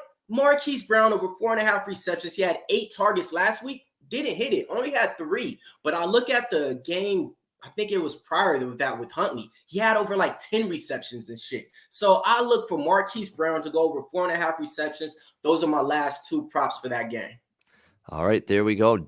Marquise Brown, Hollywood Brown over 4.5 receptions, minus 115. There you go for the Steelers and the Ravens. All right, we move on now. Seahawks taking on the Cardinals. NFC West matchup. Arizona, 5.5-point home favorites. 48.5 being the total in this one. Arizona has not been able to figure it out at home. They've actually, for as great a season as they've had, they have a losing record, and they can still win the division today if they win and the Rams lose, but they have a losing record at home. We'll see if they can finally put a good performance together in front of the faithful down in the desert today. Mills, what are you looking at here betting-wise with Seattle and Arizona? Man, I really like this game a lot. One lean I'm on. It's not my official player. I like the over in this, man. I look for both teams to just air it out in here, man. I Russell agree. Wilson, you agree? Got it. So that's one little lean I like, right? But man, I got to keep it real with what's been making me money. So, man, they got this guy over in Arizona. Goes by the name of Christian. Last name Kirk. Pretty good at receptions and receiving yards. So I'm taking over 56 receiving yards at a -120. You could get that at mybookie.ag. Now, look, 940 yards receiving on the year. How many does he need to get 1K? 60 yards. You don't think that's in his head? He wants to get a first season. I'm sorry. This is his third year, but I'm pretty sure he wants to get 1 year under his belt with 1,000 yards receiving, right? So this is going to be the game right here. On top of that, another prop that I like, you got to shop around to find it, is Christian Kirk over 5.5 receptions at a -105. You're probably going to have to wait and shop around for that one, but that's the prop that I really like on there. Christian Kirk, when it comes down to it, last week, check this out. He had 1 reception in the first half. I'm over here thinking I'm not going to hit my reception prop.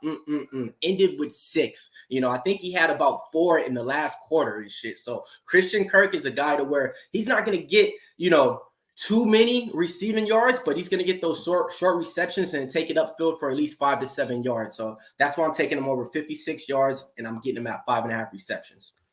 There we go. So that's a double up here on Christian Kirk. Over 5.5 receptions, -105, and over 56 receiving yards, -120. So let's hope for a big day here for Christian Kirk. And look, with DeAndre Hopkins still out, it's AJ Green's there, but someone else has to be an option for Kyler Murray down the field in the passing game. And Kirk is more than capable of being that guy to make those plays. So Kirk over receiving yards and receptions for Mills in that Seattle Arizona game. And you want to mention the fact also that, look, this seems like it's going to be a popular money line parlay that you're betting here today, Mills. But guess what? Popular can win in the NFL. It happens all the time. And this one makes a ton of sense. I mean, I do expect New England to beat Miami. I do expect Tampa Bay to beat Carolina. You're liking both of them today in a money line parlay.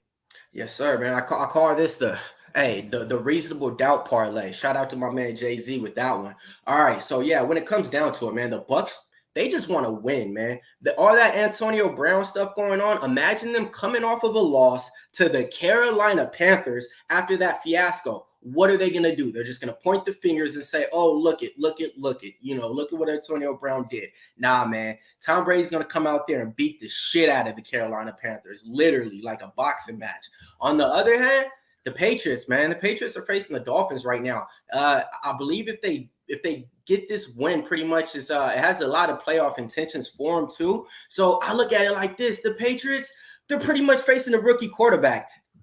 Tua, I look at him like a rookie quarterback. So fucking Belichick is going to be dialing up blitz after blitz for Tua. He's going to make him beat him on the passing game, right? That ain't going to be possible, man. So I look for the New England Patriots to go ahead and close out, and the Tampa Bay Bucs. And that's a money line parlay at -125. All right, there you go. Liking the money line parlay, -125. That's Tampa Bay and New England. Money line parlay, -125 to get it done. Is there any other games or any other leans you had or anything you want to discuss right before we say goodbye, my friend? Man, thank you for bringing it up. I didn't even put this out there, but I wrote it down because, man, I wanted to just give this out there if I had any time, man. All right, man. Jacksonville Jaguars, right? Trash, horrible team. I agree. That's my second team out there, right? Yes, I have 2 teams. People have 2 parents. I have 2 teams. Look it up. All right, so look, check it out, man. Laquan Treadwell over 3.5 receptions at a -143. He's the fucking Jaguars' top receiver right now for the last 4 weeks. Shout out to Billy Briz. If y'all would have caught him on the show a couple of weeks ago, he was already giving out props on my boy Laquan Treadwell. Marvin Jones, I don't know what happened to him. Laviska Shenault gets about 2 receptions nowadays. So Laquan Treadwell has been Trevor Lawrence's main target out there, and over 3.5 receptions. I really like that a lot. All right, there you go. Laquan Treadwell. Keep an eye on him. unofficial play, but still something to look at here for Mills with that particular prop. Good stuff there. All right, my friend, let's recap Mills' plays that he is on here for this Sunday, Week 18. Majority of them being props. We got Marquez Callaway over 44 receiving yards, -120. Alvin Kamara, anytime touchdown, -143. Kyle Pitts over 61 receiving yards, -145. Deontay Johnson, over 5.5 receptions, -155. Marquise Brown, Hollywood Brown, that is, over 4.5 receptions, -115. We got Christian Kirk, the double up, over 56 receiving yards, -120. And Christian Kirk over 5.5 receptions, -105. And moneyline parlay, Tampa Bay Buccaneers and New England Patriots, -125. There we have it from our guy Mills. Mills, it's good to see you. I haven't been able to do much content with you before, but it is good to have you on the NFL Pub Hub. Have a great Week 18. Cash some tickets. Beat those books, enjoy the games, and good luck. Have an awesome Sunday. Yes, sir. Yes, sir. So look, man, this is for my man Jimmy the Bag out there, man. Get well, only time to tell. You know what I mean? Have fun. Shit, I don't know. I can't even finish the rhyme, but fuck it, man. Hey, Jimmy the Bag, just get well, man. Get well. And he is. He's on the mend, Jimmy, and he'll be back on Pub Sports Radio before you know it. Great stuff with Mills here as we roll along here on the NFL Pub Hub. Half an hour before kickoff of the early games at 1 p.m. Eastern, 10 a.m. Pacific. And we're doing well in terms of time. So well that even a few minutes early, we're going to bring in my good friend. You can see him here on the NBA Pub Hub with me and, of course, Dutch and Trot Wham. 3 days a week he's on with us. The show's Monday to Friday. You can find Ski Profit on the show Monday, Wednesday, and Friday, 4 p.m. Eastern, 1 p.m. Pacific. And now joining me here on the NFL Pub Hub, it is the one and only Ski Profit. Ski, congratulations in terms of the show itself here and the job you've done here on the NFL Pub Hub this year. Number one in terms of all the guests that have been on the NFL Pub Hub with Jimmy throughout the course of the year, 14-11, plus 2.12 units of profit. So you're leading the way, my friend. It's up to you now to close strong and have a big Week 18. How are you? I'm doing all right. I'm hanging in there, Ian. It's good to be back on the show. It's been a little while since I've been on here. And, I'll do my best to try to guide you guys in the direction of some what I think are good bets. And hopefully we can make some money. Absolutely. And there's look, Week 18 is tricky. It's like Fraser Crane. You've got to get inside the heads of players and coaches. What do you want to accomplish? Do you want to win? Do you care to win? All that. Who's going to be out there? How long are starters going to be out there? Certainly Green Bay is a team that it stands out. How long are we going to see Rodgers and the starters on both sides of the ball? There's so many of those situations that you've got to sort of navigate your way through here on a day like today. Ski, will start with the Chargers and the Raiders. And obviously, this is the game of the day simply because of what's at stake. There's only one game today where it's a win and you're in, lose and you're out game for both teams. This is it. The Chargers and Raiders, Sunday Night Football, final game of the NFL regular season. Chargers currently 3-point road favorites here. The total 48.5, 49, pretty much across the board. I said earlier in the show, Ski, heart of my heart, I believe the Chargers are a better team than the Raiders. But, man, I keep thinking that the Raiders that you can't kill this team. They keep finding a way. Their spirit, their gumption, their heart, their resilience has been at an all-time high this year with everything they've had to go through off the field with Gruden and with Ruggs, with the injuries and the COVID issues they've had on the field. And yet here they are in the position to make the playoffs with a win. I still think the Chargers are better. But I like them a little bit laying the 3. I like points in this game as well. What do you like, Ski? Chargers, Raiders, Sunday Night Football. Yeah, I feel a lot of different ways about this game. I'm not the most long-winded person with my answers, but this is probably the game I'll talk the most about. All right, I'll start with the side, and I agree with you, Ian. First of all, I want to look at who the Raiders have been playing. A lot of people talk about, the Raiders defense is good. And, they've been doing this, doing that. They've been playing bums. They've been playing straight bums the past few weeks. And when they played Kansas City, they got lit up both times, gave up, I think, 40 plus points. This Chargers offense, they can light it up. They got a lot of playmakers on offense. Keenan Allen, Mike Williams, Austin Eckler, and Herbert. He just broke the record for the Chargers, I think, as far as it might have been passing touchdowns or something like that. So Chargers offense is legit. It's not going to be the same story as far as the Raiders holding them down scoring. And how do you beat the Chargers? And you beat them on the ground. You run the ball, and I just don't see the Raiders doing that. So if you're not going to run the ball, you're not going to win. And I think the Chargers, going to take advantage of this Raiders defense. So I like the Chargers, but I always say this is my team. I'll follow them for since I was in 6th grade. So I'm never going to lay more than 2.5 with the Chargers. It's just not something I'm into doing. So I took them on the money line. The price that I got, I know we get whatever's on the show right here, but it was minus 152. It's probably somewhere in that same range right now. I think the Chargers definitely win this game today. And for the total, I already talked about, how good I think the Chargers offense is. I'm not a believer in this Raider defense. Now, the Raiders haven't been scoring that much. And, maybe it's because Darren Waller hasn't been in the lineup. That could be it. He's going to be back in there today. And maybe that gives them the boost that they need to put up some more points.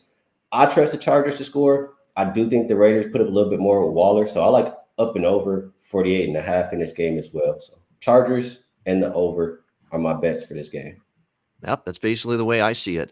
Exact same too. So Chargers minus 152 on the money line. That is the best price with the money line. And we can give you 48.5 minus 112 with the over with the Chargers and the Raiders as well. So there you go. Side and total.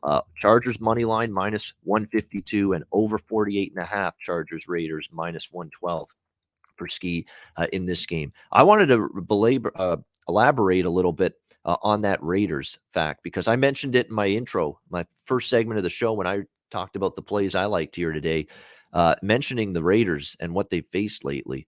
Look at what they've had. They faced Cleveland with COVID ravaging the team and Nick Mullins at quarterback a few weeks ago. They faced Denver, who have just completely fallen off this season. They didn't have Bridgewater either in that game. It was a struggling Drew Lock. Now, Drew Lock played better yesterday, but a lot of that was him running. He still didn't throw the ball very well. But that was at home against Denver.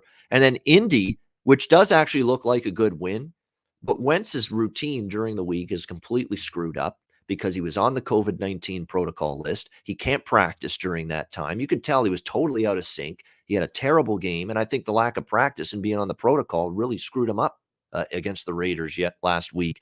And so I don't want to totally give the Raiders too much credit for that win either. So I think this is going to be the tougher challenge here. But the one thing they are is they're tough, they're resilient. Derek Carr is a pretty damn good leader. I like the leadership qualities that he's shown for the Raiders, but I'm with you. I just think the Chargers are just a little bit more talented, a little bit better. And I got to hope in this game Staley outshines Rich Bisaccia is, in this interim coach. You'd like to think Brandon Staley, Brandon Staley's bothered me with the 4th down decisions lately. He's doing it too much. It seems like it's an automatic there's some situations it's okay, Brandon, to take the 3 points. It really is in certain situations, but it seems like he's going to the well with the 4th down, roll the dice and go for it almost every single time. We'll see if it goes that way tonight in a must-win game, but I still got to favor the Chargers a little bit here against the Raiders as well. Well, what you said, somebody in the comments said Colts are bums. Ski, really not. Colts are not bums, but you brought up the point of, why it wasn't the best situation for them. That's all. Yeah, it was just that Wentz was out of rhythm because he didn't get on the practice field at all that week because he was on the protocol list, and you could tell it impacted his play in a negative direction. All right, the next game for Ski on his card, and it's another one of the big games that's impactful today, the 49ers and the Rams. Current line has the Rams minus 3.5 point home favorites, 45.5 the total. In this game, I made the case earlier for the 49ers getting the points. I'm not going to mess around with series history, which has been strong in favor of the Niners. 5-0 straight up, 4-1 against the spread. Last 5 meetings with McVay versus Shanahan head-to-head in the 49ers-Rams rivalry. And when the 49ers beat the Rams earlier this year, Ski, keep in mind the Rams were rolling. They couldn't have been playing any better at that time than they were, and the Rams were completely depleted from an injury standpoint, both sides of the ball at that time, and struggling mightily going into that game, and they still beat the Rams on that Monday Night Football game earlier this year. 49ers win, they're in the playoffs. Rams win, they clinch the NFC West. So certainly both teams incentivized, and Jimmy Garoppolo starting for the 49ers, but it's hard to ignore the fact that when these two teams meet, it's been the 49ers that have been the dominant side when these two teams have met. How are you approaching this game, Ski, 49ers and Rams? Yeah, you brought up the last, 5 meetings, 5-0 straight up, 4-1 against the spread. Niners, they've been pretty good lately. What have they covered? I think 6 of the last 8 games. And I just don't think the Rams have been playing the best football. Stafford in particular, like his last few weeks or whatever, he's had, I think 6 turnovers. And, I'm just not really loving what I'm seeing from him. So until, that changes, I think the Niners are going to be hungry in this game. Of course, they got to win and get in. And like you said, they just own the Rams. So you're getting plus 3.5 with the team who's been playing well lately, with the team who, usually takes care of this Rams team, and a quarterback who you get to fade a quarterback who hasn't been in a good rhythm. So I'll grab the points with the 49ers plus the 3.5. All right, San Francisco 49ers plus 3.5, and I think there are still some 3.5s out. Yeah, 3.5 minus 115 out there still with the San Francisco 49ers. That's the exact same number, same price that we gave to Big Ragu earlier in the show, like in the 49ers as well, plus 3.5 minus 115. So San Francisco as a slight underdog in that game against the LA Rams. Should be a good one there. All right, Ski, next up for you, it's the New York Jets taking on the Buffalo Bills. We've got Buffalo 16-point home favorites, 42 now the total. It's moving back on up. It was 40.5 yesterday. Total's going back up. People cluing in finally that, hey, the win's not going to be quite as bad at kickoff in this game as maybe some people thought initially.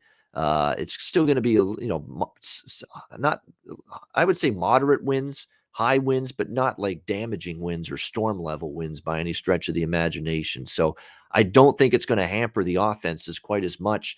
Certainly that could be trouble for the Jets because their horrible defense is probably up against it today. Against the Bills, who put up 45 against the Jets earlier this season when these teams played. Ski, what do you like in this one, New York, Buffalo? Yeah, like I said earlier in the show, it's some kind of things that I've been betting all year, and something I've been paying attention to is double-digit, division unders.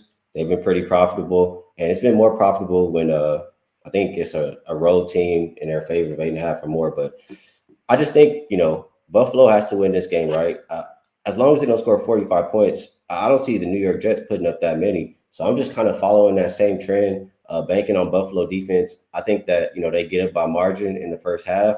And in the second half, they kind of just take it easy. They see that they're going to win. They're going to have their playoff set and take some of the guys out. So I like the under in this game. I got it at 42. I saw it was going back up. And I think it was because people they were expecting wind in this game, and it's not going to be that much wind anymore. But I still think it's an under game, and I'm on under 42. All right, under 42. So for the first time, we're head-to-head with Ski Profit because I'm on over 40.5 in this one.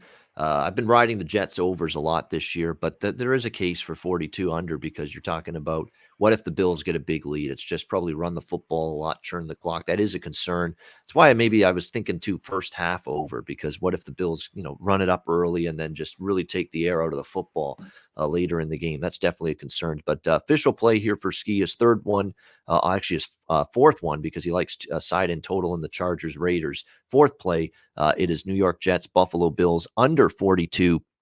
Minus 110. Actually, we'll give you 42.5. There's a couple. There is one book that I see 42.5 minus 110. So we'll give you that there under 42.5 minus 110 with the Jets and the Bills. All right. Next game up for Ski. It is this is a game we haven't talked about as much, and I don't have much of an opinion on it, but I'm glad Ski is talking about it here on the show. Colts and Jaguars. Indianapolis 14-point road favorites, 43.5 the total in this game. Just an impossible game for me, at least from a side perspective. I mean, there's no way I'm laying 14 with this Indy team and Wentz and how erratic he can be at quarterback. And Jacksonville has covered 4 straight head-to-head against the Colts. For some reason, this is a thorn in the Colts' side. a lot of the time, even earlier this year in Indianapolis, it was a single-digit victory for the Indianapolis Colts. So it feels like you're paying a massive premium. You're paying a premium here on the Indianapolis Colts here in this game. But I just don't trust Jacksonville enough because they've been that bad. So it's a really tough game for me. Ski, did you find something? Obviously you did. You found something you liked. What was it here? Colts and Jaguars. Yeah, I like 2 plays in this game, and I'll start with, just keep going with what I said in the last game. This one, road division favorites of 8.5 or more. So far, I think 35, 10 and 1 to the under, 71.8%. And that's, like I said, I've been looking at it all year. I'm going to take it here in this game. I think the Colts get up early in the game, just like I said, and just relax, run the clock out. Jonathan Taylor, I know somebody earlier in the show mentioned they like him. I think he's going to have success, and it's going to be a super run-heavy game, especially in the second half. So I like the under. I saw a 44 at Circa not too long ago. I'm not sure what the best number is, but I also like the Colts in the first half in this game. And I think last week was the only week that they lost. Like, the Colts are 12-1 in the first half against the spread their last 13 games. And the Jags have lost 8 straight first halves, and they're 1-11 in the first half against the spread. So, you don't want to lay the full 2 touchdowns, right? Just get in and get it out on this game. Get the first half and let the Colts milk the clock in the second half. So Colts first half, -8.5. I think I got that at Circa as well. And the full game under 44.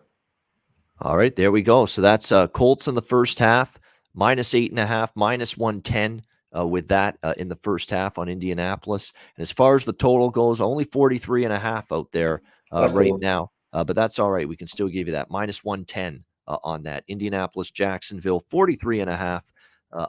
Indianapolis, Jacksonville under 43.5, -110, as well as Indianapolis, -8.5, -110 in the first half for Ski with the Colts and the Jaguars. All right, great stuff. All right, Ski, there are 3 other games that you had to on your card here that you wanted to talk about here on the I think NFL. we talked about some of them already. But they're all together. I think we talked about some of them already, but it's just I was putting it in there like that because it's the same concept. Like, right, okay, these road division favorites of 8.5 or more, and they're going to the under 70% or more. So the next game, I think, Ian, was what? Tennessee, Houston, I think. All right, I like that one under 43. Tennessee, Houston under. That's not official though for you, right? Yeah, I bet it. Oh, that one? Okay, we'll make that. All right, we'll add that one on for it. And there are 43 still out there. Again, under 43, -110 is out there with the Tennessee-Houston game. It'll be interesting to see how that one goes. Tennessee, definitely. I don't really trust Houston's offense to do much against Tennessee. Tennessee's got a real defense. This has clearly been the best defense I've seen for the Titans under Mike Vrabel. They've been outstanding, really, ever since Henry went down. Defense is a big part of why they've been able to keep themselves in a position to be the number 1 seed in the AFC. That group has definitely improved this year. Pass rush has gotten better. Coverage down the field in the secondary has certainly improved throughout the course of the year as well. Been impressed here with the Titans defense and the massive strides they made this year on that side of the football. And hard to envision Houston doing a lot because every time they moved the ball a little bit against San Francisco last week, they just found a way to screw up and not put points on the board other than that one drive they had. So definitely the under could be very live in that. Ski like in the under 43 with Tennessee and Houston. All right, there it is. So we'll recap what Ski has for this Sunday, Week 18 NFL card. He likes the LA Chargers, -152. That's on the money line. LA Chargers, Las Vegas Raiders, over 48.5. -112. San Francisco 49ers +3.5, -115. New York Jets, Buffalo Bills under 42.5, -110. Indianapolis Colts -8.5, -110 in the first half. Indianapolis Jacksonville under 43.5, -110. Obviously the full game total with that. And Tennessee Titans, Houston Texans under 43, -110. That is also a full game total, of course, with that. All right. Great stuff, Ski. Great to be doing NFL here on a Sunday with you. Wasn't expecting that, but in a pinch filling in for Jimmy, which I'm happy to do. And I'm also happy to say, in case you're just joining us, Jimmy's on the mend. Jimmy's going to be all right. He's recovering as we speak, and he will be back on Pub Sports Radio probably sometime this week, hopefully, and looking forward to having Jimmy. I know Jimmy's scheduled next shows are Tuesday, so hopefully he is back and feeling good again to rejoin Pub Sports Radio on Tuesday. So looking forward to having Jimmy back, but was happy to fill in for him here today on the NFL Pub Hub. Ski, great stuff with you, and looking forward to being back on the NBA Pub Hub with you tomorrow, 4 p.m. Eastern, 1 p.m. Pacific on a Monday. Enjoy Week 18 action, my friend. Cash some tickets, enjoy the games, and good luck, and see you tomorrow. All right, see you.